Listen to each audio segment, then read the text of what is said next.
Well, hello there. I'm going to share my perspective and experience with different types of fasting with you today. So, last night after dinner, I kind of impromptu decided to do a 72-hour fast.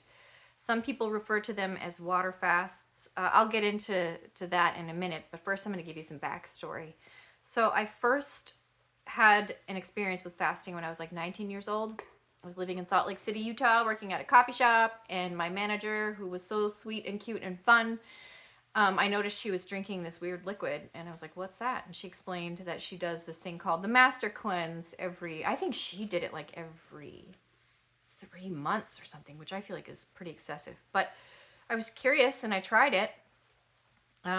If you don't know what it is, it's a 10-day period where you don't eat food. You just drink this liquid that is a mixture of uh, fresh lemon juice, water, cayenne pepper, and maple syrup. And then you do this thing called the saltwater flush, which I'll get into later. So I did the Master Cleanse, and it was hard, but I actually really liked it. There are a number of benefits that I like about fasting that I'll share with you. First, I'm not a medical professional, so don't take my word for all of this. If you want to look further into it, you can do your own digging on it. If you want to talk to your doctor, go for it. Doctors don't know everything, though, so keep that in mind. Um, so, the benefits of fasting. The first thing I want to talk about is like the mental benefits. So, going without food is not a physically or mentally easy experience. You get the hunger pangs, you get your cravings for food increase. I'm gonna tell you, like, I have been like on fasts before, and I'm scooping the dog's food or feeding the cat, and I'm like, it doesn't smell too bad. You start to think about like what dog and cat food tastes like, um, and so what I have, my dog's making noise in the background. Don't mind him.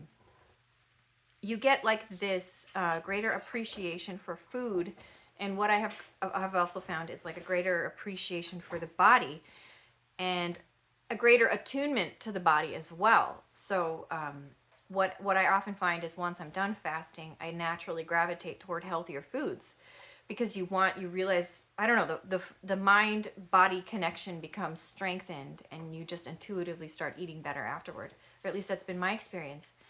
The other aspect of it that's really cool is it's like an exercise for self-control.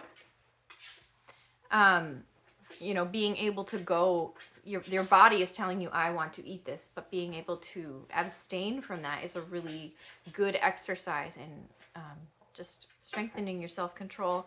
A while back, I had really gotten into the Wim Hof method, and I was doing ice baths for a while, which I really liked. They are painful, though.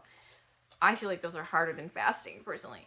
But similar to why I liked the Wim Hof method is with the fasting, there's something in common that both of those have that I like, and that is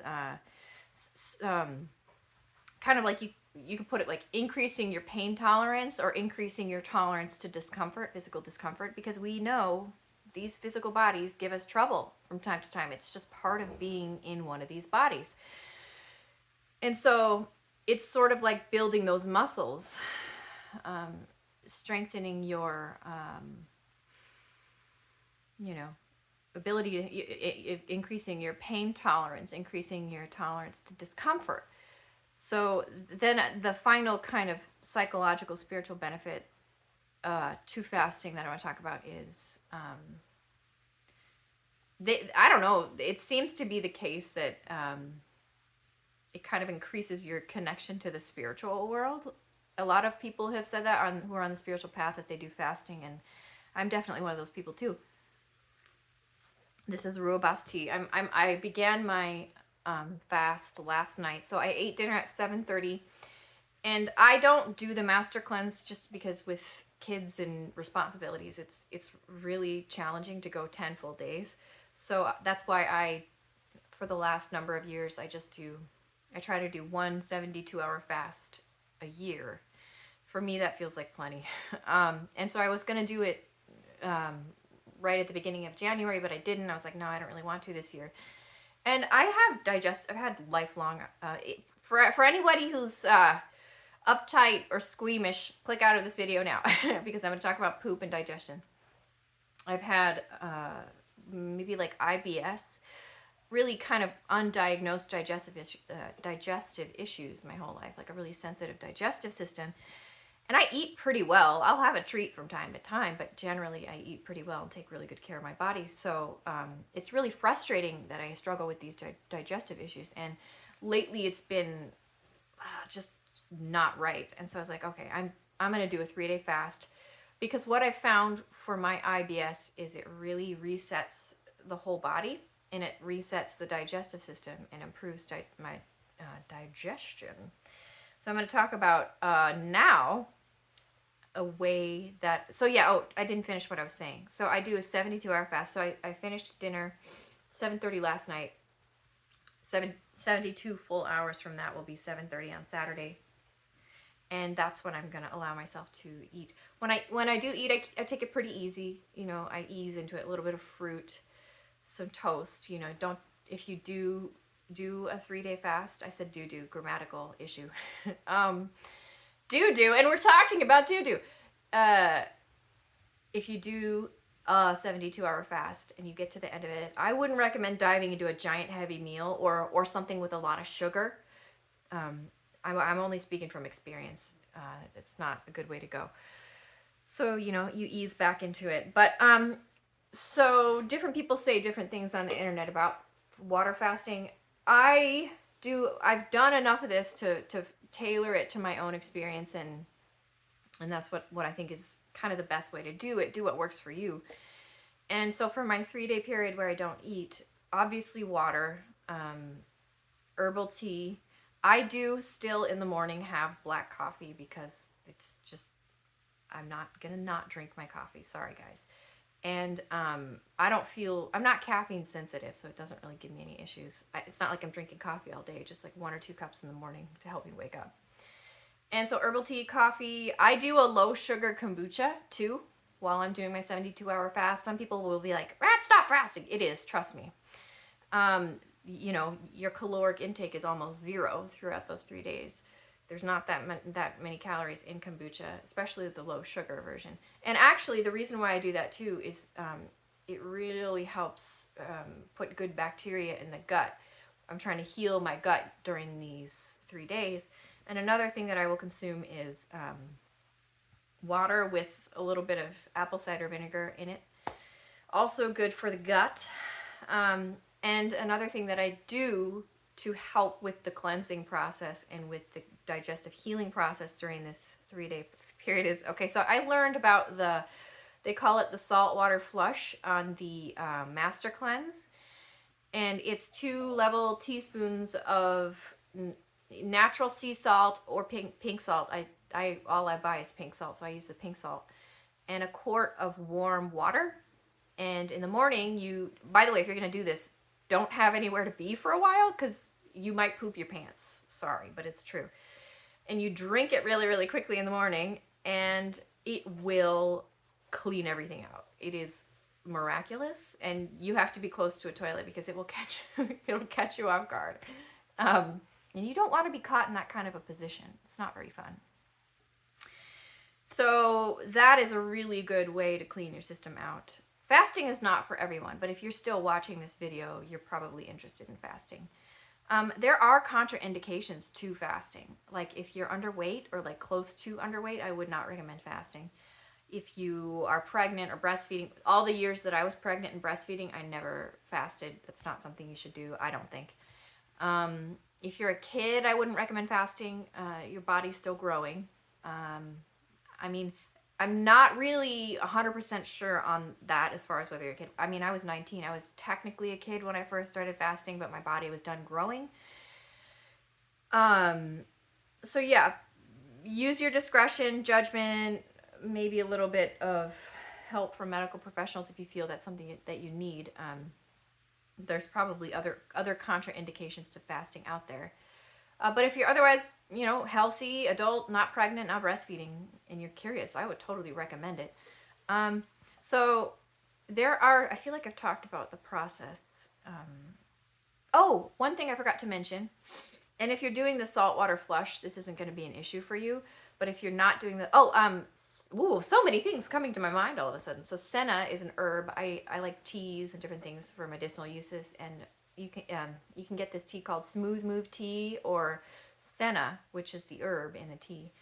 That what it does is it draws water into the digestive tract. You drink it before bed, and then the next day you got a big old poopy. So if you're not into the saltwater flush, that's a good way to keep your digestion moving throughout the fasting process. But if you are doing this saltwater flush, you don't have to worry about this so much. But for those of you who are not doing the saltwater flush, you can get low sodium when you're fasting. So you're drinking lots of fluids, but you're not eating food and you're not getting sodium through your food or your drinks. And if you start to feel, because I've had this happen before, like headaches, a little bit nauseous, a little bit dizzy, because for my 3-day fast, typically I don't really get headaches, nausea, or you'll get a little bit weak and tired, but not necessarily dizzy. If you experience those things, you could be low on sodium. And so just a little bit, a teaspoon of salt in your water. I've done that before on fasts where I haven't done the saltwater flush, and drinking a little bit of sodium really helps with those symptoms. So I'm going to talk about the cognitive benefits. Supposedly, I'll read you the little paragraph here. Increased production of brain-derived neurotrophic factor BDNF. BDNF is the protein that supports the survival of existing neurons and encourages the growth of new neurons and synapses. Fasting can increase BDNF levels, which may lead to improved cognitive function, learning, and memory. So that's pretty cool. There's a physiological, science-backed benefit to fasting. So there is so autophagy. I used to say autophagy, but I've heard doctors say autophagy, so I don't want to say autophagy. And I think the name autophagy has some Greek root or something like that in eating or consuming. I think that's what the word means, something like that. I didn't really look, double check, so I'm not 100% sure on that. But autophagy is a physiological process where your body starts to consume damaged cells in the body. So you have glycogen stores in your muscle. Glycogen is an energy backup system for your body. Depending on your metabolism and your physiology, the first 12 to 48 hours of fasting, your body first goes to those glycogen stores for its energy. So from the point that you stop eating food, it depends on the person, 12 to 48 hours, you're using up those glycogen stores in the muscle, and depending on how much glycogen you have in your muscle. So you haven't reached autophagy until you have used up all of your glycogen stores. So after your glycogen is gone, then the autophagy process begins in the body, which is amazing. And actually, apart from the discipline, self-control, kind of mind-body connection benefits, this is my second reason for doing fasting, is the autophagy portion. So it's really, really, really great for preventing disease, chronic disease, cancers, things like that.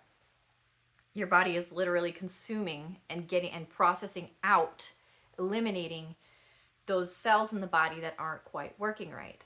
So let's see here if I can see anything. I pulled up a little page about autophagy. Body cells to clean out and recycle any unnecessary or damaged parts. And really, that's basically, the gist of what autophagy is. So I feel like I've said everything I want to say about fasting. If you have any other questions you want to put in the comments, or your experience with fasting and you want to share, please do. Thank you so much for watching this video. If you like it, feel free to like and subscribe, and I hope you have an awesome, amazing day. Bye for now.